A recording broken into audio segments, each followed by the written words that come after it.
छेडभरको छेडले दिनुभएको छ। आज तपाईँ किन बोलेका छन्? सानसानो गवाई हुन्थ्यो होला नि, त्यो परिस्थितिमा गवाई हुन्थ्यो होला। आज त्यो गवाई सुनाउने ठाउँ कहाँ थियो? जान्थ्यौँ आफन्तीकोमा। आफन्ती जाँदा के भन्नुहुन्थ्यो? ठिकै भयो, राम्रै भयो। बाट चाहिँ उहाँले आत्माबाट चाहिँ छुरा भएर चाहिँ हामीलाई के त घोषपेच गर्नुहुन्थ्यो। तर आज चाहिँ यतिजना छौँ, आज गवाई भन्दा चाहिँ हरेकको आत्माबाट आँसु आउँछ, आत्मा डोलानी हुन्छ। किन? एउटै पवित्र मन्दिरभित्र पनि एउटै ईश्वरका सन्तान हुन्। बाबा त फरक छन्, तर ईश्वरको चाहिँ नाताले हामी एउटै सन्तान हुन् भन्ने चाहिँ आत्मा चाहिँ विश्वास छ।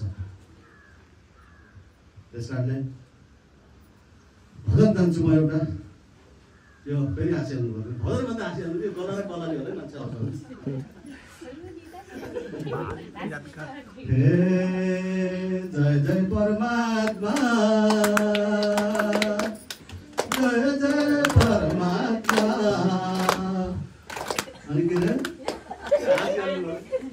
तिम्रै सृष्टि तिम्रै हातमा, जय जय परमात्मा, जय जय परमात्मा, जय जय परमात्मा। तिम्रै सृष्टि तिम्रै हातमा, जय जय परमात्मा। बाँकी जीवन तिम्रै हातमा, जय जय परमात्मा। धन्यवाद। सृष्टि त भनेर गर्नुभएको नि। बेलुका भोक कल्ला लाउँछ, खाना मन लाग्छ, भित्र भोजन छैन, आज के खाने हो भने फ्रिजमा लानुहोस् क्या। अनि बारीभरि साग छ, तरकारी छ, के पकाउने होला तरकारी भनेर हामी सोध्छौँ क्या। त्यो भएपछि त छैन नभन्नुहोस् क्या। ईश्वरले जताबाट जुटाउनुहुन्छ, खुवाउनुहुन्छ, भोको पेट पाल्नु राख्नुहुन्छ। त्यस कारण आज सृष्टि गर्दै ईश्वरले के हामीलाई खुवाउनुहुन्न, हामीलाई भोको राख्नुहुन्छ। आज कस्तो कस्तो दलदलमा फसेर हामीलाई टपक्क टिपेर लिएर चाहिँ उच्च स्तरमा राख्नुभयो नि। हामीलाई कुनै किसिमको चाहिँ चिन्ता छैन, फिक्री छैन। आज नाफाको जिन्दगी पाएछौँ भन्छौँ नि, फेरि चाहिँ तताततै नभौतारिनलाई यो जिन्दगी पायो भनेर। यो जिन्दगी त आफै लाग्यो, अरू लाग्यो होइन। छोराछोरी छोराछोरीको लाग्यो, श्रीमान श्रीमतीको लाग्यो, बाबा बाबाको लाग्यो। आफ्नो आफ्नो जिन्दगी आफ्नो लागि चाहिँ जिउने हो र ईश्वरमा चाहिँ विश्वास र भरोसा राख्ने।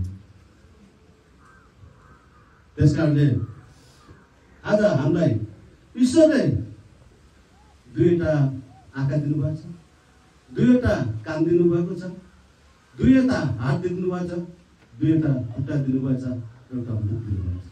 हाम्रो यो 4 अङ्ग 5 अङ्ग हरेक प्रत्येक चाहिँ के छन् कामहरू छ। यी आँखाले के भन्छ? धेरै हेर, धेरै देख, दिन दुखेको लागि चाहिँ नजर पुऱ्याउ र सेवा गर। यी कारणले के भन्छ? धेरै सुन, सही सत्य मात्रै कुरा सुन, सुन त सुन भन्नुहुन्छ नि सरले। खानामा विष हालेर दिने भन्दा कानमा विष भन्ने मान्छे के हुन्छ? खतरा हुन्छ। आज त्यही परिस्थिति कुनै ठाउँमा यो आएको छ। यहाँ सुन्ने प्रवृत्ति, सुनाइ देख्दा भन्दा मान्छे चाहिँ तडपिएर बसेका छन्। फलानी कहाँ जान्न, फलानीले यस्तो भन्यो, उस्तो भनेर त्यो कानमा चाहिँ फुट्ने मान्छे के त सबभन्दा खतरा। त्यो जीवनभर चाहिँ के त आफूले नै अरूलाई दुःख दिन्छ। उसले के त आफन्त परिवारमा के त उसले तहस नहस बनाएको हुन्छ। त्यसैले यी हामीले के त राम्रो मात्रै सुन। अनि दुईवटा हात, यी हात चाहिँ के हुन्? सेवा गर्नको लागि चाहिँ बनाइएको। दिन दुःखलाई उद्धार गर, सेवा गर,